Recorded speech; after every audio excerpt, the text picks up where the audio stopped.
Biglis, mais um episódio do De Verdade Podcast no ar para alegrar a vida de vocês com uma história que realmente vai transformar a sua. A nossa convidada de hoje transformou a própria vida para transformar outras vidas. E é muito legal porque ela, sagitariana, fez aniversário no finalzinho do ano, médica, ginecologista e obstetra, trabalha com mulheres o dia inteiro, segundo ela, grávidas ou não grávidas. Trabalha com parto e humanização do parto, dedicou boa parte da sua vida à profissão, fez mestrado, pós-graduação e em um dado momento da vida resolveu optar por uma inseminação artificial para se tornar mãe.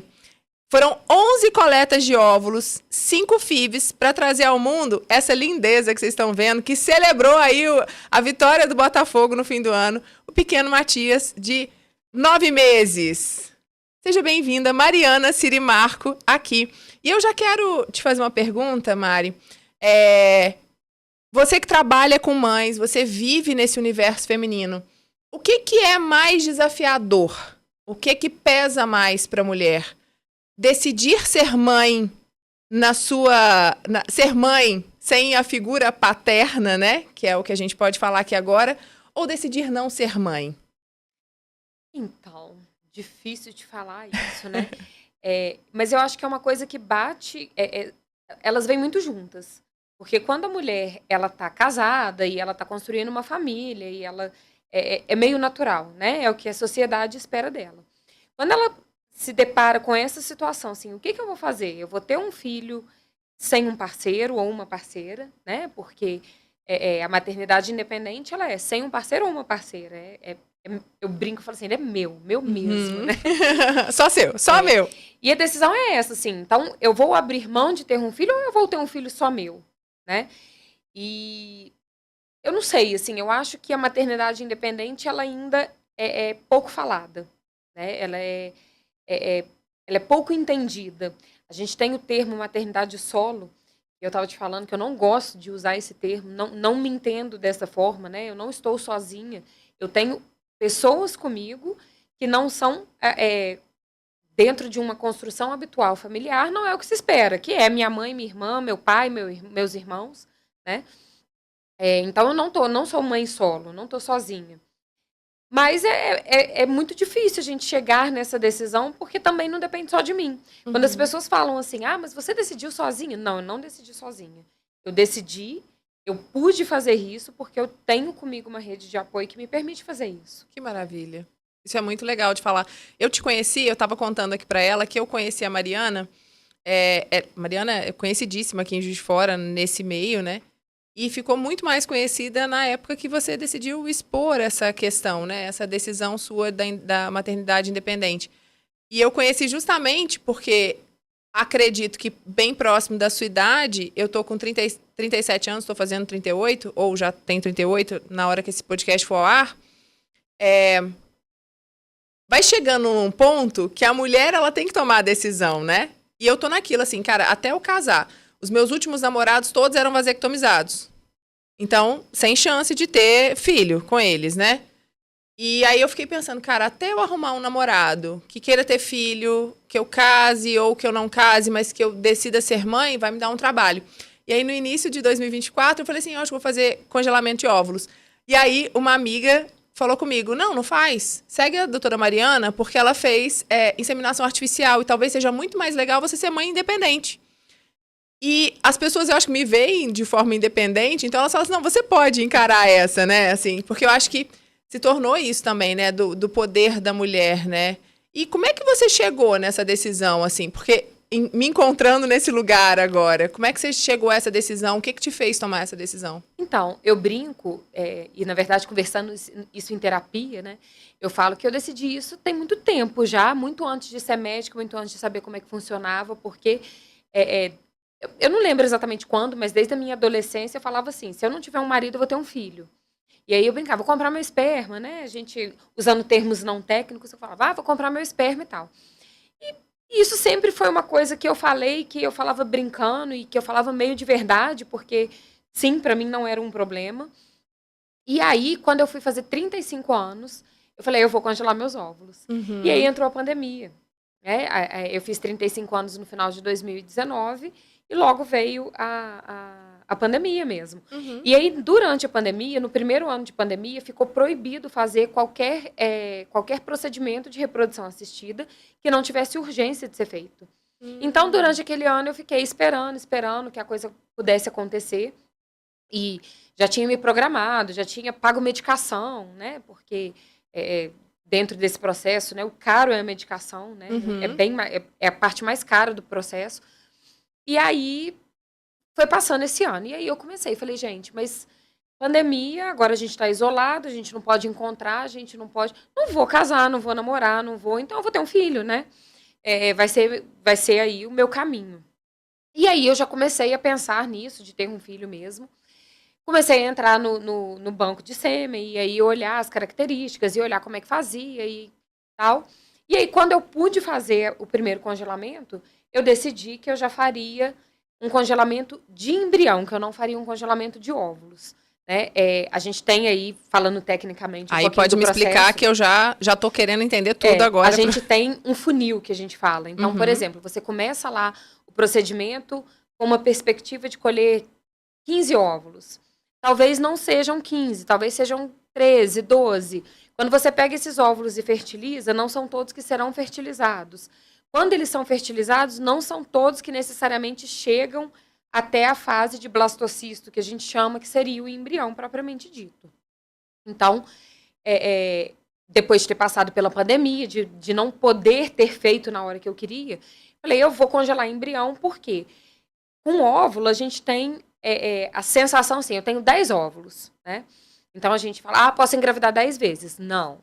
De 10 óvulos na idade que eu estava, que era em torno dos 37 anos, a gente espera aí ter uma quantidade de embriões bons em torno de 30%, 40%. Então, para 10 óvulos, eu esperava ter 3, 4 embriões. Uhum. E aí, sabendo disso tecnicamente, eu falei, eu vou congelar um embrião de uma vez, porque aí eu já sei o que eu tenho real. Uhum. Eu não vou ficar enganada pelo, eu tenho 10 óvulos.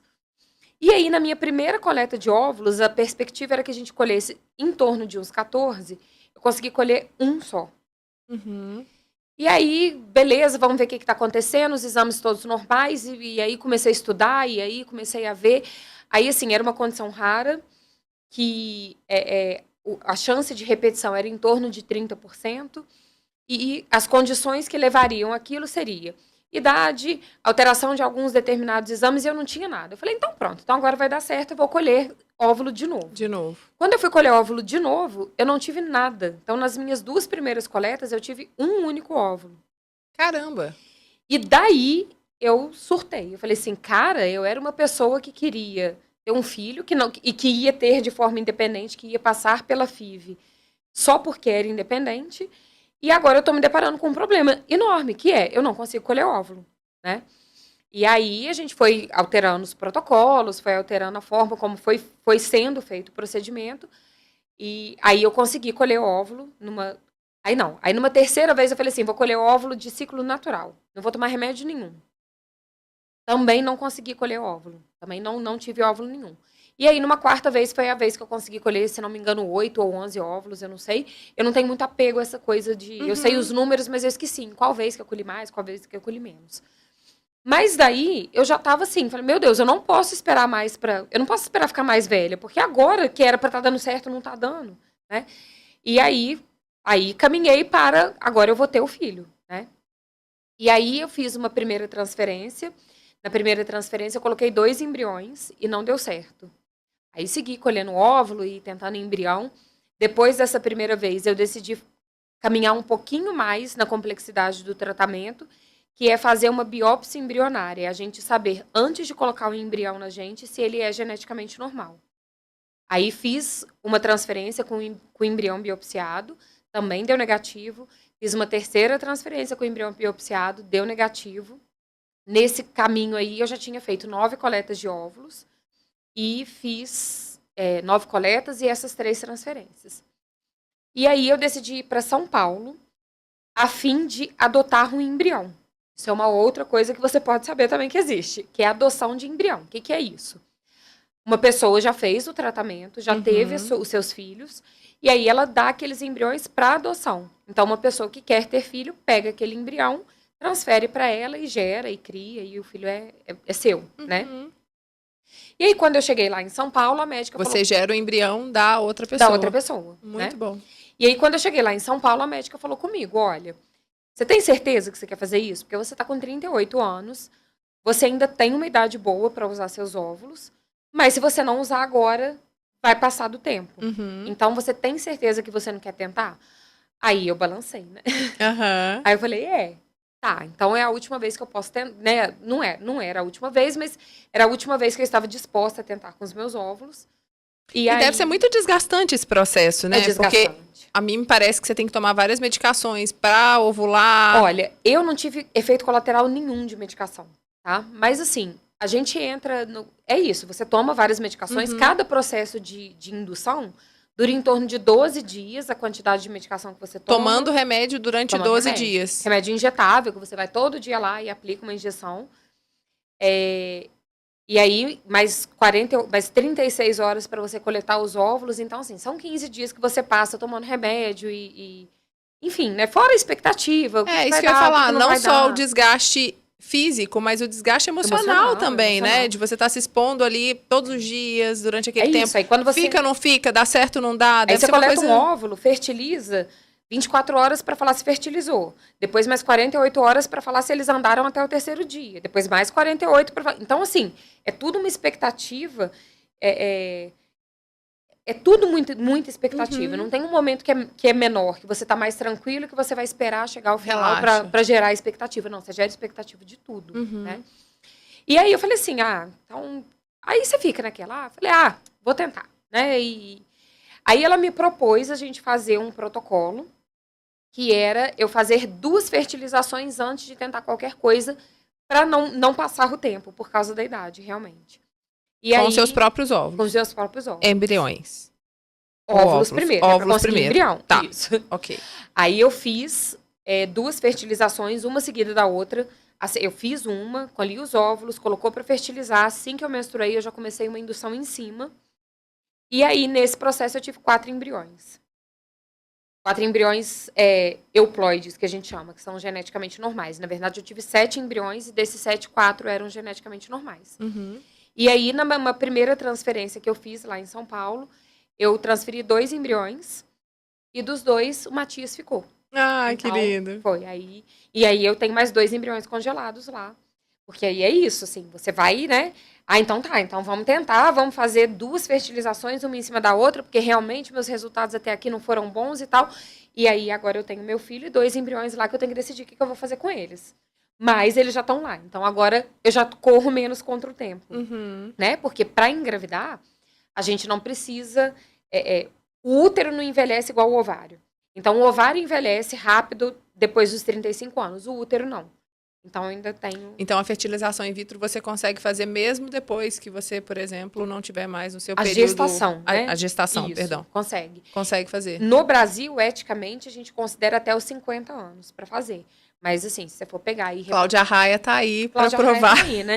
E se a gente for pegar aí... Outro dia mesmo saiu uma reportagem de uma mãe que foi mãe de substituição para a filha, né? Barriga de aluguel, chama mãe de substituição. Porque a filha não podia gerar, acho que com 65 anos. Não foi no Brasil, não, mas saiu há pouco tempo. Que demais.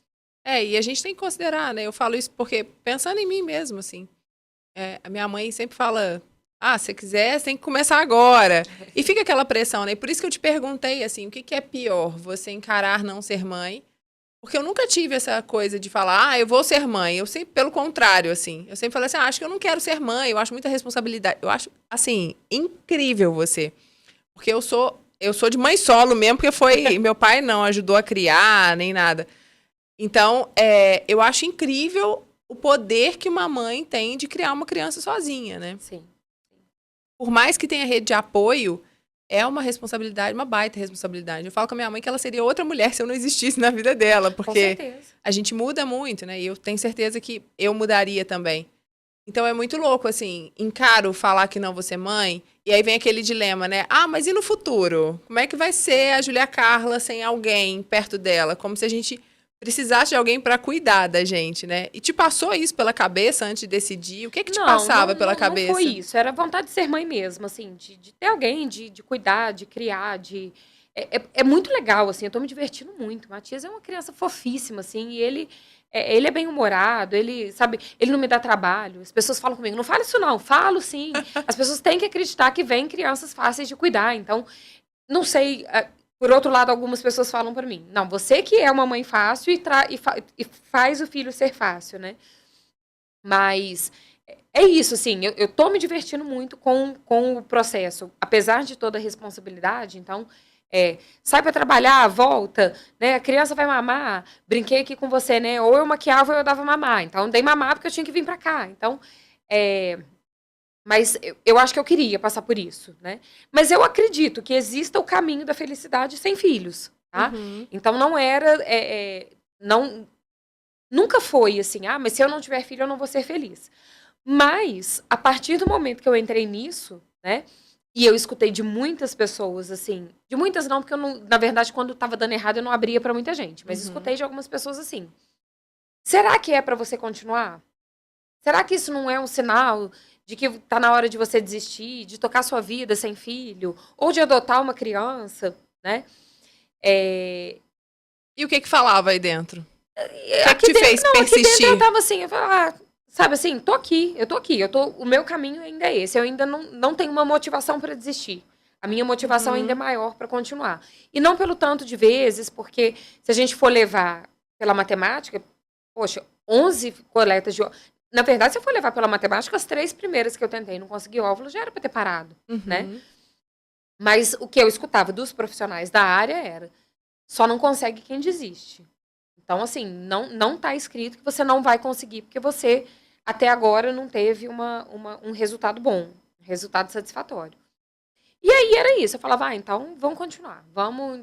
E, assim, eu tinha uma coisa que também eu tinha a orientação dos profissionais, assim, calma, espera um pouco, respira. Você não precisa fazer nada de novo mês que vem, dá um tempo para sua cabeça. E aí eu não queria, não. Não, então vamos que o tempo tá passando, assim, tipo, um ciclo menstrual. O que eu vou fazer com um ciclo menstrual sem coletar óvulo? Não, já posso começar de novo, já quero começar de novo. E aí foi uma pauleira, assim, foi... Acho que eu fiquei nisso, foi de... A gente tá em 2024. Sei lá, eu fiquei nisso quase 2 anos, assim, 1 ano e 8 meses, 1 ano e 9 meses, entre coleta, fertiliza, transfere, não dá certo, e vai de novo, e faz exame, porque no meio do caminho, de vez em quando, tinha que parar e fazer uns exames, né? Então, foi 1 ano e 8 meses, mais ou menos, nisso. E o que você aprendeu, assim, dentro dessa jornada de 1 ano e 8 meses, nesse Cara, vai e volta? Parece clichê, né? Mas é aquela história, assim, que a gente não manda em nada, né? E que as coisas acontecem a hora que elas têm que acontecer mesmo. Mas, assim, é difícil a gente falar isso, porque, assim, quando você pega... eu já me deparei com algumas mulheres que falaram para mim, assim, o meu limite é esse, é aqui, eu não quero mais, não vou tentar de novo. E não pelo número de vezes, mas muitas vezes por tudo que passou, o tamanho da frustração, porque é frustrante, a gente sabe, né? A gente vai lá, a gente acaba estudando um pouco, aí você lê, assim, o que é uma taxa boa de sucesso de gravidez, de um tratamento? Então, de 40% a 50%. Então, assim, é meio cara e coroa, assim, dá certo ou não dá, mas... e tem gente que o limite é uma vez, assim, vou tentar uma vez e pronto, né? Então, eu acho que a gente... É muito difícil, depois que passei tudo, que eu tô com o Matias, eu falar assim, a gente tem que aprender que valeu a pena, sabe? Eu não sei se eu aprendi muito com isso, não. Sabe, assim, eu acho que foi tão insano o processo que... Eu acho que eu tô aprendendo mais agora. Fez e não pensou muito, né? E o que você acha, assim, que as mães, ou as futuras mães, que consideram essa possibilidade de ser mãe independente, o que se deve pensar antes? Como é que a gente se prepara para isso? O que a gente deveria colocar na balança antes de tomar essa decisão? Ô, Júlia, tem livro para isso, tem Instagram específico de pessoas que, tipo... entre aspas, te ensinam o que você tem que fazer antes de ter. Então, assim... Mas antes até de decidir, por exemplo? Não, mas assim, é você olhar, você vai ser mãe, você vai... É só você por essa criança. Então, assim, você tem, por exemplo, uma reserva financeira para essa criança, sabe? E Eu não sei, assim, eu sou filha de uma família de 4 filhos. E a minha mãe não teve uma reserva financeira para deixar pra gente antes de ter filhos. Então, todos nós tivemos que correr atrás do que a gente quer. E eu... As nossas mães, elas tinham aquela frase que agora tá famosa, né? Põe o pé que Deus dá o chão, né? É isso, então, né? coloca o filho no mundo que Deus vai ajudar. E assim, eu não sei se é diferente com o meu, entendeu? Por quê? Que para ter um filho, eu antes tenho que estar com tudo pronto, com tudo organizado, com uma reserva financeira. Essa reserva financeira vai ficar para ele mesmo? E se amanhã acontece alguma coisa comigo que eu tenho que gastar esse dinheiro todo, e aí eu vou deixar ele, talvez, com uma mãe doente e sem dinheiro. Entendeu? Então, eu não sei, assim, eu não concordo muito com essa coisa de que tem que estar tudo muito preparado, muito... Eu acho que a gente tem que ter... É mais a questão do presente ou do futuro próximo, assim, como é que eu vou organizar a minha vida para ter uma criança, né? Eu brinquei com você dos embriões lá que estão congelados, né? E as pessoas me perguntam, você quer ter mais filhos? Pelo filho, eu teria mais 10, entendeu? Agora, a grande questão é, cabe na minha vida ter mais um filho ou mais 2? Eu vou ter mais 2 filhos para eu ter que trabalhar de 8 às 8 e colocar na escola no período integral e não ver essas crianças se desenvolverem e não poder estar presente nos momentos importantes e não poder... Né? E aí, pra gente, o momento importante passa a ser engatinhou a primeira vez. Né? Porque a vida muda, né? A vida muda, né? Um dia eu fui dar um plantão, né? A colega pediu, eu falei, então vou dar um plantão, então Matias já fica bem com a minha mãe, com a minha irmã. E aí passei um domingo lá de plantão. Aí minha irmã me mandou uma foto dele com o pé na piscina. Nada, não aconteceu nada, só o pezinho na piscina.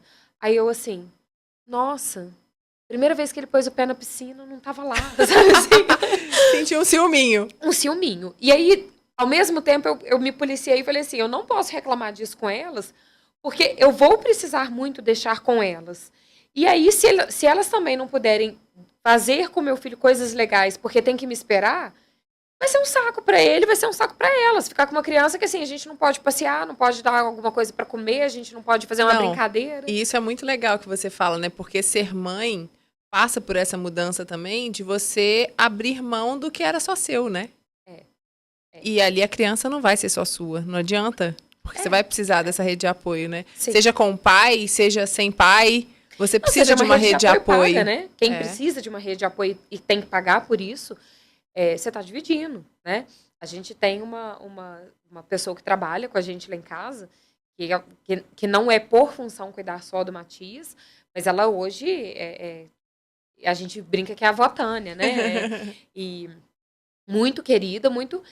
E é isso, assim, ela também deixa nele alguma coisa dela, né? Dos costumes dela, da forma como ela criou os filhos dela, como ela ajudou a criar outras crianças. Eu brinco às vezes com ela, falo assim, você fica balançando ele para fazer ele dormir, porque depois você não tá aqui não, vou te buscar na sua casa de noite para você balançar ele.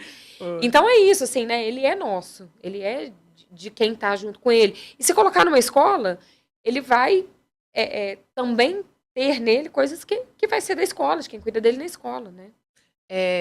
Durante esse processo, você ouviu muito julgamento? Não ouvi, sabia? Mas eu porque acho você assim, não ouvia, não dava então, ouvidos, verdade, ou porque as pessoas não têm coragem de falar? Durante muito tempo, isso não era um segredo, mas não era falado. Então, assim, as pessoas da minha casa sabiam o que eu estava fazendo, mas, por exemplo, eu ia coletar óvulos, eu não falava para ninguém que aquele dia era dia de coletar óvulos. Eu levantava e tocava minha vida. Um mês depois eu falava assim, mãe, porque eu tentei coletar óvulos e não deu certo, não tive nenhum. Entendeu? Quando eu já tinha... Então, assim, socialmente isso não era uma coisa falada para todo mundo. E aí foi muito engraçado, porque quando eu resolvi falar, eu falei na Globo, né? Assim, tipo... Foi a primeira vez? Foi a primeira vez. Mas foi uma virada de chave que, assim, apareceu a oportunidade, eles vieram atrás de mim, porque eu estava colhendo óvulos em São Paulo, quando eles foram fazer uma reportagem no laboratório, e aí a menina me procurou da reportagem, perguntando se ela podia falar comigo. E quando ela me ligou, eu estava fazendo um parto. E aí eu falei com ela, desculpa, eu não consigo falar com você agora, estou fazendo um parto.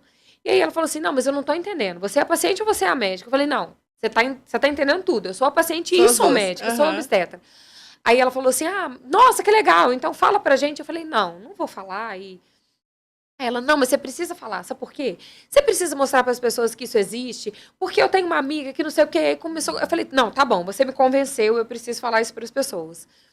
E aí foi uma reportagem muito legal, porque eles liberaram ela para vir para Juiz de Fora, acompanhar o meu dia a dia, e aí ela me acompanhou no meu dia a dia, acompanhando a coleta de óvulos, ficou bacana, gostei do resultado. Assim, nunca tinha pensado em deixar público dessa forma, mas foi legal.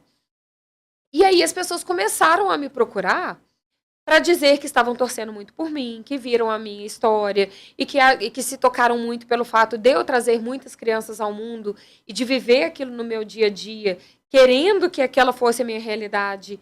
E aí as pessoas começaram a se colocar nesse lugar, sabe? Como que é para ela todos os dias fazer parto, todos os dias trazer crianças ao mundo e para ela não acontecer? Então eu acho que houve essa manifestação geral, e aí muitas pessoas falando, eu tô rezando por você, outras me mandando mensagem assim, como é que foi o meu processo, como é que eu cheguei, porque existem detalhes do processo, assim, você tem que escolher o sêmen, como é que escolhe o sêmen, né? E as pessoas ficam na dúvida, assim. E como é que escolhe o sêmen? Então, existe banco de sêmen, né? A gente tem bancos... Mas você pode escolher mesmo, assim? Escolhe quais mesmo. As características? Isso. Olha! Aí existe um banco nacional e banco internacional, tá? Eu optei por fazer com o Banco Nacional por 2 motivos. Porque financeiramente ele é mais barato mesmo, tá? E para mim e porque não me interessava ter contato com foto, por exemplo, tá? Mas pode ter? No Banco Internacional pode. Olha. Tá? A maioria deles mostra foto de criança, mas existem bancos que mostram até da adolescência. E aí eu não queria isso. Eu brinco e falo assim, tudo que puder deixar a gente doida, a gente tem que correr disso, né? E aí eu ficava assim, gente, se eu ver uma foto e depois amanhã ver, mesmo que seja lá, sei lá, da Índia, mas depois eu vejo uma criança que eu acho que tá parecida. Eu acho que isso tem potencial de mexer com o psicológico da gente. Eu falei assim, então eu não quero ver. E aí eu fiz pelo Banco Nacional. E aí você entra lá na internet e coloca assim, procurar um sêmen. E aí mostra um monte de características, você vai marcando o X das características que você quer. E à medida que você vai... Por exemplo, eu comecei procurando pelo sangue negativo, que o meu sangue é negativo. Então, quando eu coloquei lá RH negativo, já reduziu de, por exemplo, 300 doadores para 18. Nossa. Entendeu? Aí eu coloquei lá assim... E isso tem um banco nacional que mostra esses dados. Isso. E aí a gente vai escolhendo por lá. Isso. A gente, eu já achando que eu vou fazer, ó. E aí você precisa escolher 3 doadores, porque... existe um raio que eles não fornecem para aquele mesmo raio, se eu não me engano, são 300 quilômetros. Então, se o sêmen que eu escolhi já foi doado por um raio de 300 quilômetros, eu não posso receber ele. E aí, por causa de risco de parentalidade, né, entre pessoas que se conheçam na vida. E aí você tem que escolher 3. Então, é isso, assim, você manda 3, aí eles te avisam. Assim, a primeira vez que eu escolhi, os 3 que eu escolhi não poderiam ser doados para mim. Por causa da minha localidade. Olha, de morar em Juiz de Fora. Entendeu? Interessante. E existe algum exame que faz para ver se não tem nenhum tipo de parentesco ou é aleatório mesmo? Não, é aleatório. É aleatório. Muito louco isso, né? É muito louco. Não é bom ficar pensando muito. É isso. É um negócio que você pensar muito. Na verdade, eu acho que maternidade é um negócio que você pensar muito. Não faz muito sentido, porque por mais apaixonada que você esteja, se você parar e pensar direitinho, falar assim, meu Deus, se amanhã a gente brigar, separar... Enfim, você não faz. Que é o que eu te falei, assim, vou ficar programando que eu preciso ter a reserva, eu preciso deixar o futuro dele garantido. Se você for pensar isso, você não faz. Não dá tempo de fazer isso tudo, né? Se a gente pensar em tudo que pode acontecer, então, não vou ser mãe, mas no futuro, pô, cara, a gente vai ficar sempre pensando em milhares de coisas e não toma as decisões, né? Então, a gente tem que, talvez, pensar mesmo no desejo, que eu acho que foi isso que brotou em você, né? O desejo de ser mãe, né? E esse é o maior motivador, né? Exatamente. E quando você estava com as suas clientes, com seus partos, isso vinha mais forte? Olha, trabalhar com parto é uma coisa muito legal. Muito legal mesmo, assim. Todos os dias meu trabalho é muito legal. Porque todo dia é uma família nova se formando. E mesmo aquela família que eu já estive junto dela num parto anterior... Quando vem uma criança nova, é uma família nova se formando. Né? Então, assim, como é que aquela criança vai ser recebida pelo irmãozinho, pelo... Então, assim, eu sempre vibrei muito com o que eu faço, sabe? E, assim, nunca me coloquei num lugar, assim, de... vou usar a palavra inveja, né? Que, sabe assim, queria que fosse comigo, por que tá sendo com ela? Por que ela tá tendo outro filho e eu não tenho ainda? Nunca foi, entendeu? Não sei, eu não acho que ficou mais forte, não. Assim, me perguntaram isso um dia, você tá entendendo melhor as suas gestantes agora? Eu sempre entendi, sabe? Mas assim, vivenciar é diferente. É igual assim, grávida tem fome. E elas me falam, eu tenho muita fome.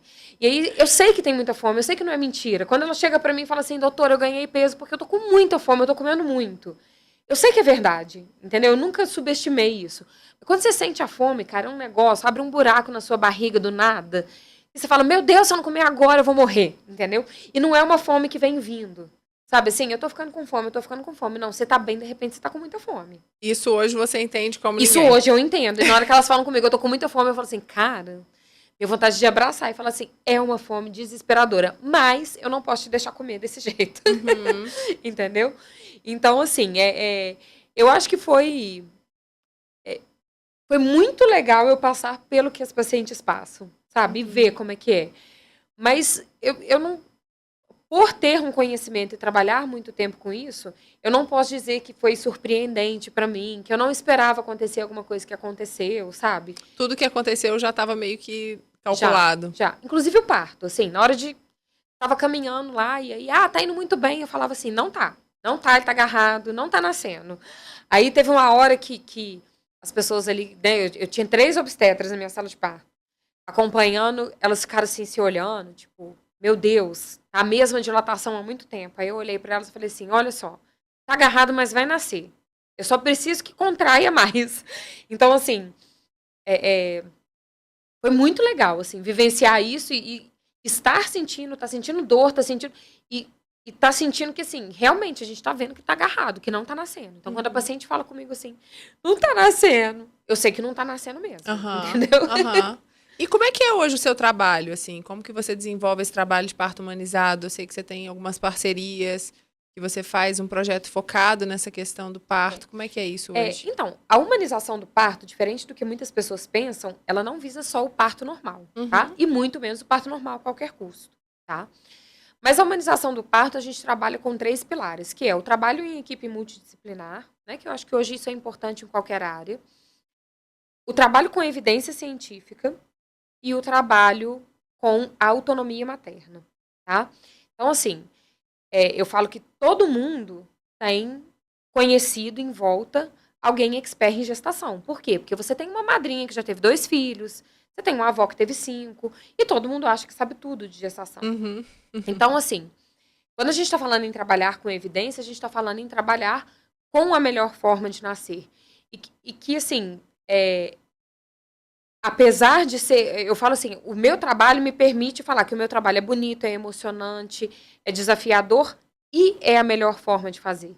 Né? Quando a gente pega o que a ciência me fala que o parto normal ele é mais seguro, que ele é melhor para a saúde da mãe, que ele é melhor para a saúde do bebê. Né? Então, a gente, dentro dessa questão da humanização, a gente precisa desmistificar uma série de coisas, tá? Por exemplo, o bebê grande não nasce de parto normal? Ele nasce de parto normal. Existe uma margem muito grande e segura para a gente falar que esse bebê nasce de parto normal. Uma vez cesárea, sempre cesárea? Não, se uma mulher teve uma cesariana, passar por um parto vaginal no segundo parto é mais seguro do que passar por uma outra cesárea.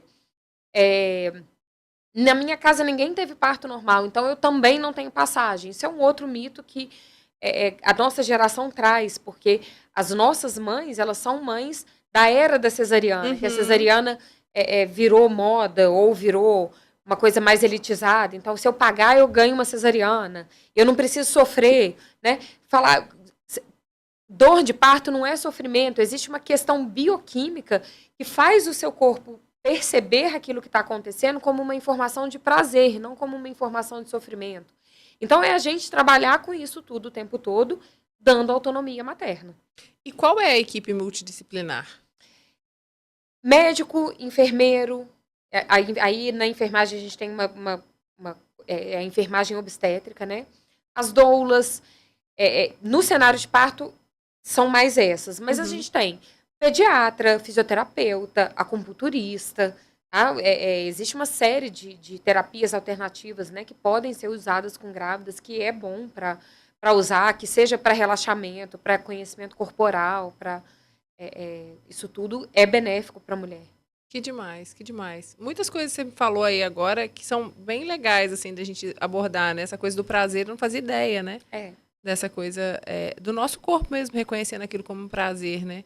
Jamais poderia imaginar que aquele sofrimento todo lá gerasse o prazer. Exatamente. Além de quando a criança nasce. Porque quando a criança nasce, eu tenho certeza que vai ser. E assim, a gente quando tá assistindo parto, né? Eu não sei se você já teve a oportunidade de ver uma mulher em trabalho de parto. É muito engraçado. Porque só em novela. Tá doendo, aí na novela não pode. Mas enquanto tá doendo, às vezes a mulher fala pra gente, eu vou morrer, eu não tô aguentando. Aí passa a dor, ela muda o semblante, faz piada, conversa. Às vezes toma conta de alguma coisa que tá acontecendo fora, assim, tipo... Manda mensagem, pergunta se fulaninho foi pra escola, sabe? E aí a gente consegue perceber realmente que aquela informação que tá chegando nela não é uma informação de sofrimento, né? Porque você não precisa estar sentindo a dor contínua para que o sofrimento fique instalado na sua cara, né? E hoje existe uma forma de você ter parto normal sem ter muita dor, porque eu acho que você já pode ter uma anestesia ou uma sedação leve, uma coisa assim. Pode. Não, sedação não. De forma nenhuma, só né? Anestesia. É só anestesia. Na verdade é uma analgesia, porque a anestesia tira dor.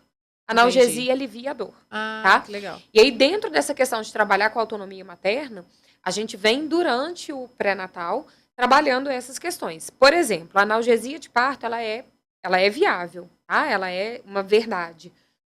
Mas ela modifica o cenário de parto. Então, a gente, por exemplo, aumenta o risco desse parto quando a gente coloca analgesia. Por quê? Então, porque a gente está intervindo. E aí, a partir do momento que eu faço eu estou mexendo com a parte nervosa, né, do nervo. A partir do momento que eu faço uma medicação para diminuir a dor, eu posso, por exemplo, diminuir a contração. Se eu diminuir a contração, eu tenho que medicar para essa contração voltar.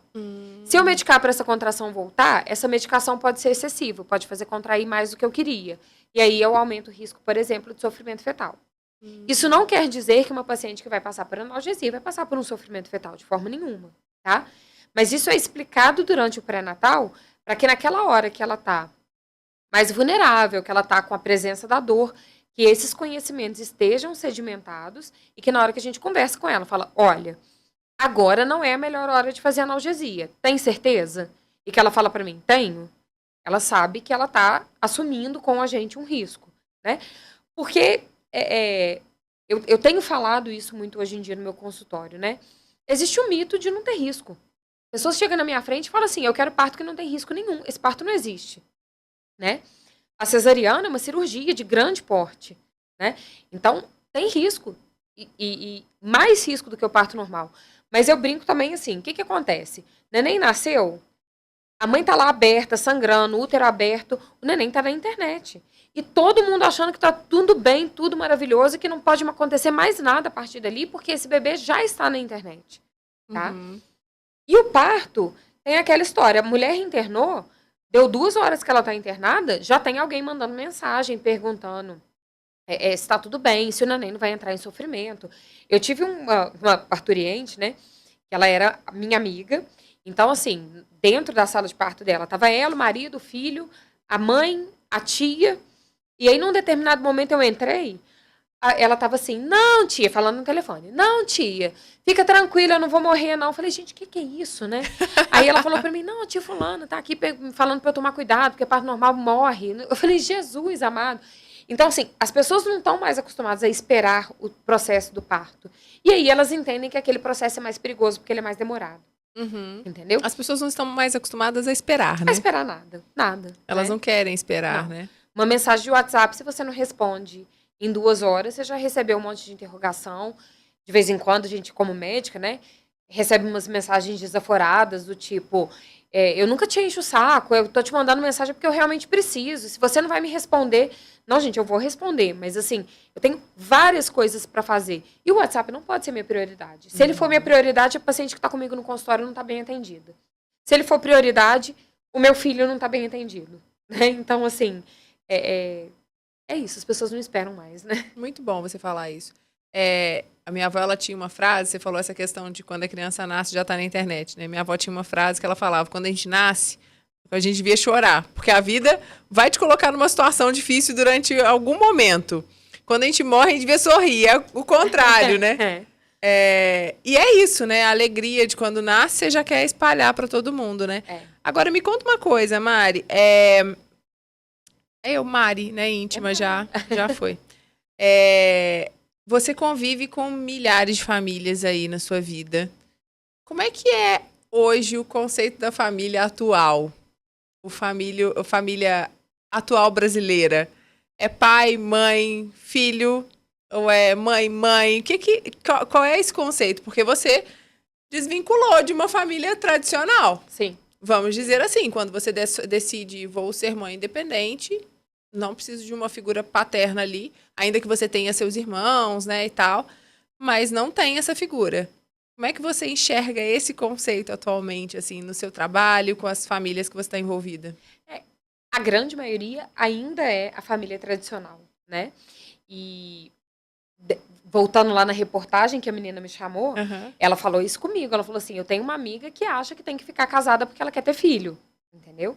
Então, a gente vê isso muito ainda, né? A gente vê a família se desconstruir, a harmonia da família se desconstruir quando chega um filho. Porque chega um filho e chega uma série de coisas, né? A questão animal do homem e da mulher é completamente diferente. A mulher, enquanto ela é mãe, enquanto ela está amamentando, ela é mãe e está amamentando. Qualquer espécie da natureza, a gente vê isso. Tem espécie que mata o macho, tem espécie que foge. O macho vai caçar. Não tem o processo sexual enquanto se amamenta. E pra gente tem, né? Então, assim, nesse momento a gente vê muitos casais se desfazendo, mas ainda é o que a gente tem de certo, né? De certo. Então, as pessoas buscam por isso. Mas, cada vez mais, as pessoas estão abertas. Mas, em geral, a gente vê as pessoas tendo filhos em parceria, né? Então, o que é mais comum é a família tradicional. Quando existe a escolha da família diferente, geralmente são duas mães, né? É mais difícil a gente ver dois pais. É mesmo? Né? Até porque deve ser mais difícil também de encontrar uma mãe de aluguel, seria? Sabe o que eu acho? Eu acho que, assim, existe o instinto materno, ele existe, né? Existe hormônio pra isso. Então, assim, eu acho que é mais fácil uma mulher querer ser mãe do que um cara querer ser pai. E abrir mão de uma parceria, né?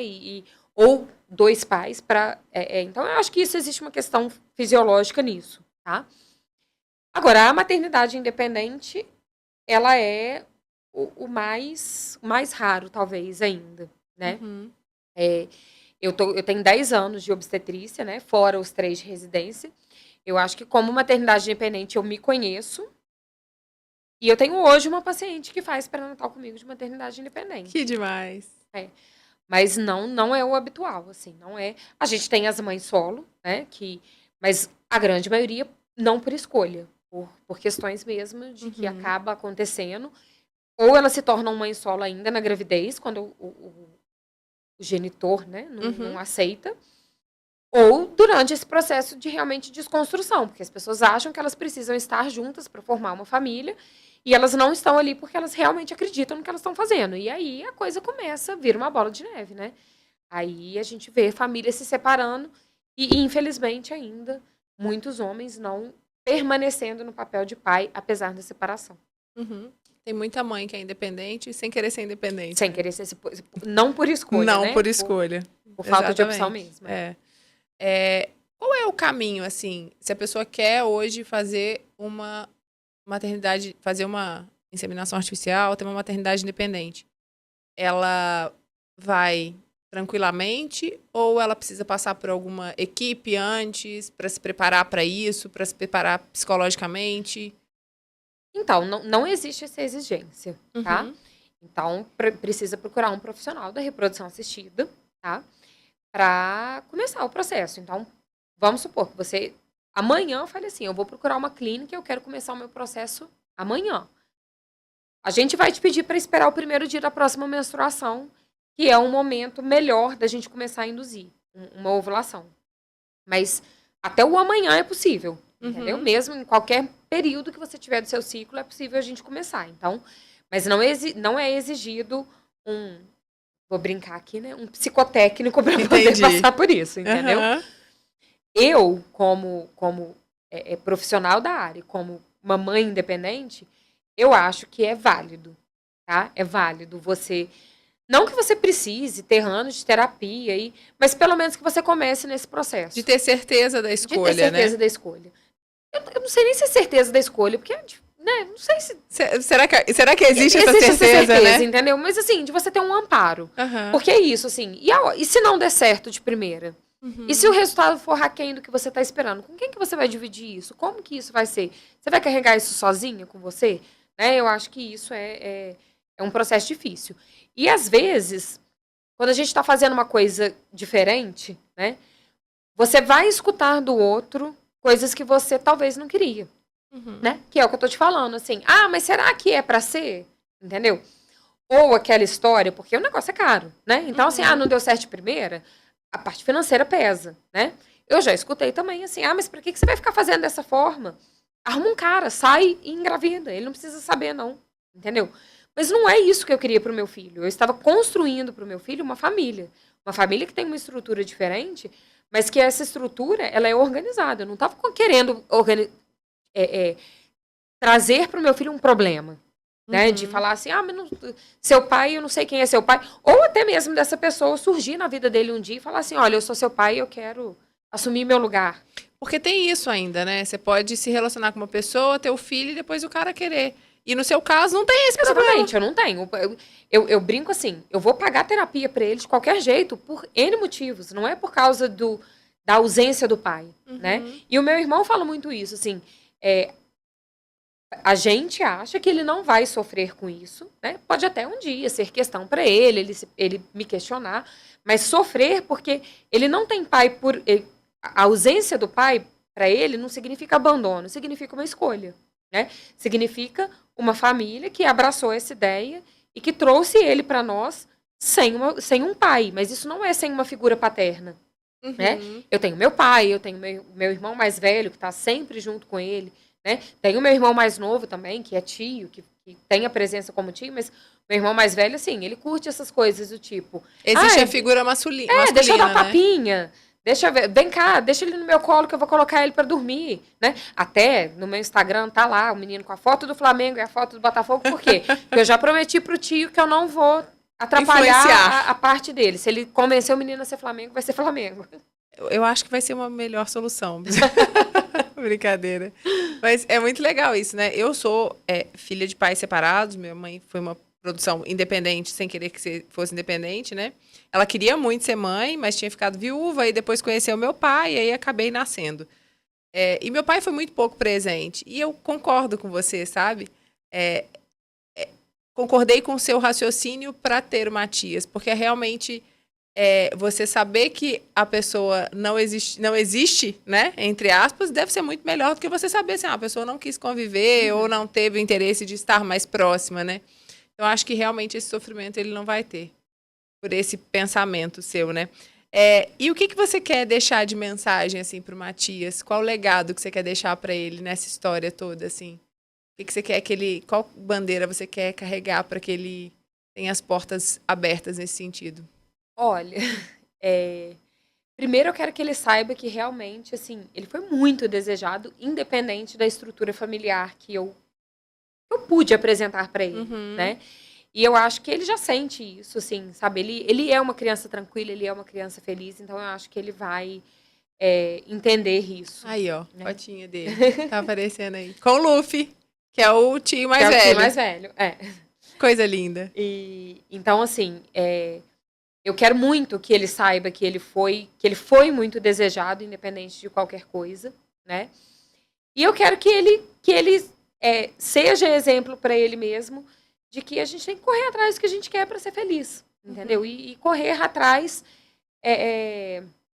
da forma que ele entender como a melhor forma para ele fazer isso, que não existe certo e errado, né? Então, quando eu for contar a história dele, que eu for falar para ele dessa minha decisão, ele vai saber que existiam outros caminhos. E existia, inclusive, o caminho de eu decidir não ser mãe, né?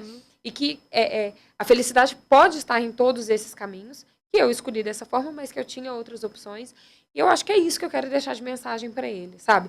E quero que ele saiba muito que ele foi uma fonte de vida e de felicidade na nossa família, assim, enorme. Porque, assim, a família é outra depois dele, né? A gente tem criança na família, eu tenho 3 sobrinhos, um de 5 e 2 de 9 anos.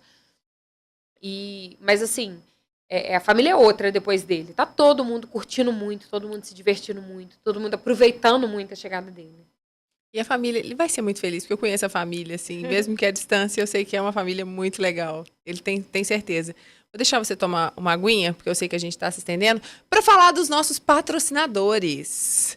Vou começar, vocês já sabem, né, pela GAF Studios, que proporciona essas gravações aqui pra gente. Ano novo, vida nova, tá na hora de você marcar um encontro aqui com a gente, para vocês fazerem as mídias de vocês, para o negócio de vocês, para a família de vocês, para o projeto de podcast, de vídeos. Então é uma boa hora para vocês conhecerem a GAF.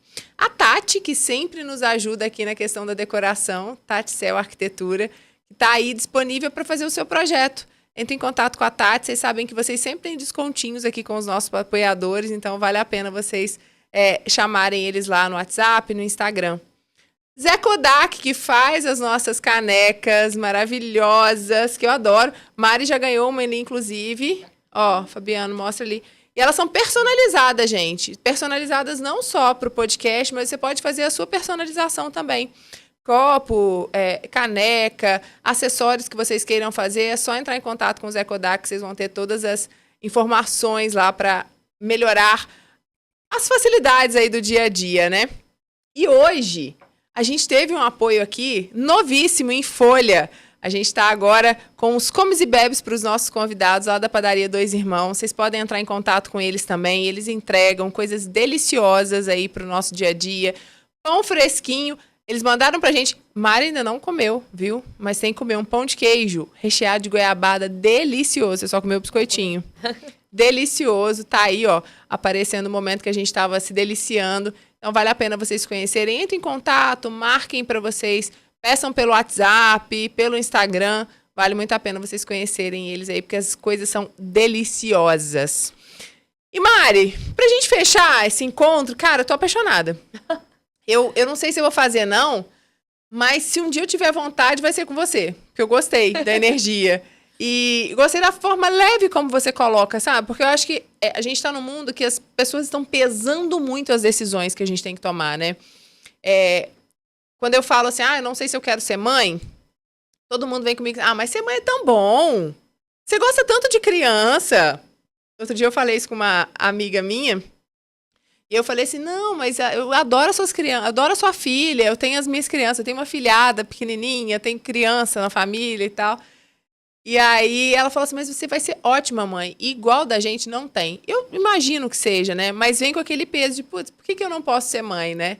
Por que vem com esse peso da mulher ter que decidir ser mãe ou não, né? Vira uma questão, ser ou não ser mãe, né? Mas você traz isso de uma forma muito leve. Acho isso muito bacana, assim, porque seja não ser mãe ou seja ser mãe, eu acho que tem que ser com leveza. Não sei se você concorda com isso. Concordo plenamente. Porque senão fica pesado, né? E aí perde a graça. E sagitariana que você eu tenho certeza que você quer ser leve, né, nessa vida. Mas vamos para um bate-bola? Vamos. Rapidinho.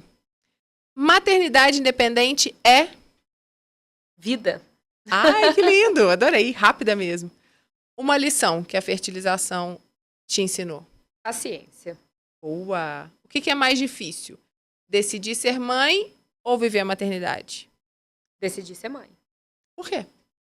Porque, foi o que eu te falei, eu tô me divertindo muito, entendeu? Então, assim, tá muito legal ser mãe. Sabe assim, viver a maternidade é legal.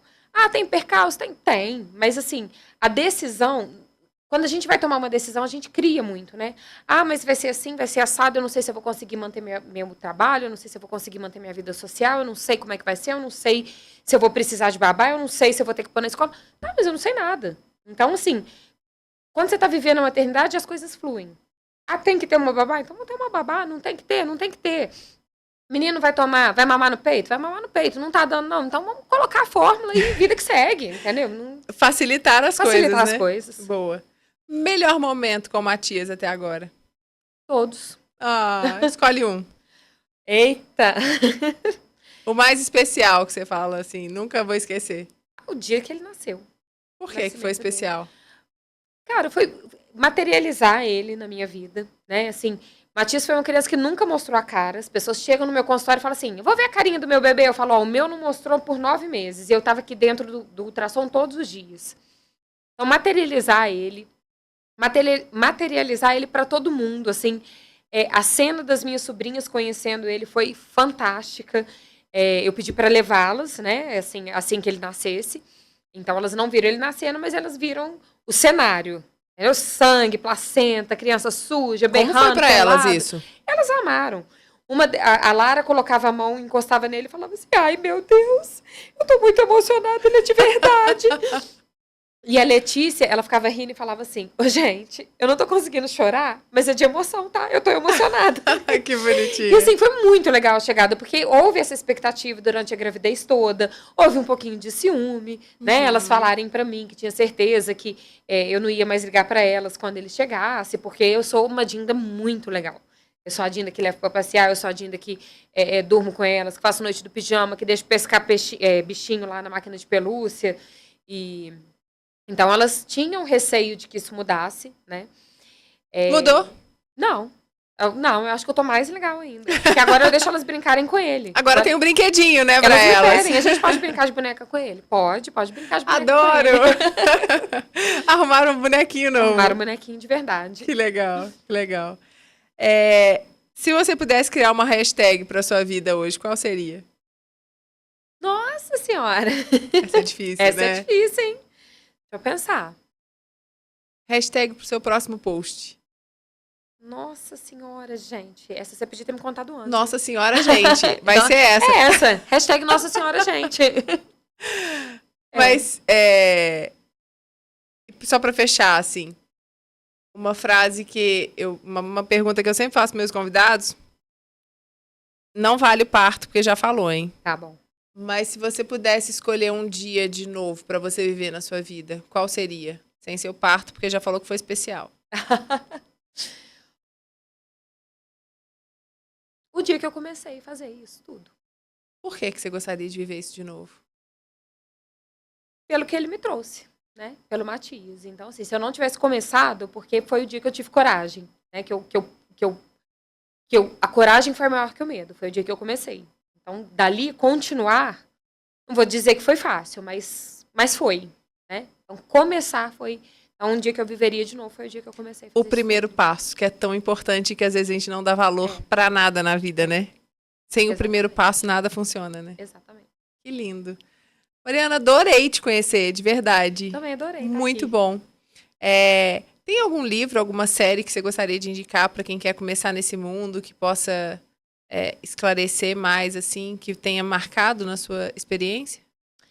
Então, aí vem a questão técnica, né? A minha experiência, ela foi vivida pelos meus conhecimentos técnicos. Então, eu indico o meu Instagram, que eu coloco algumas coisas lá. Adorei! Inclusive, tem a reportagem, né, que foi feita, e na época que eu fiz a reportagem, eu ainda realmente não estava grávida, não tinha...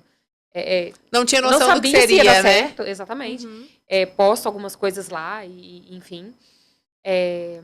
Tá aqui, ó, tá na tela.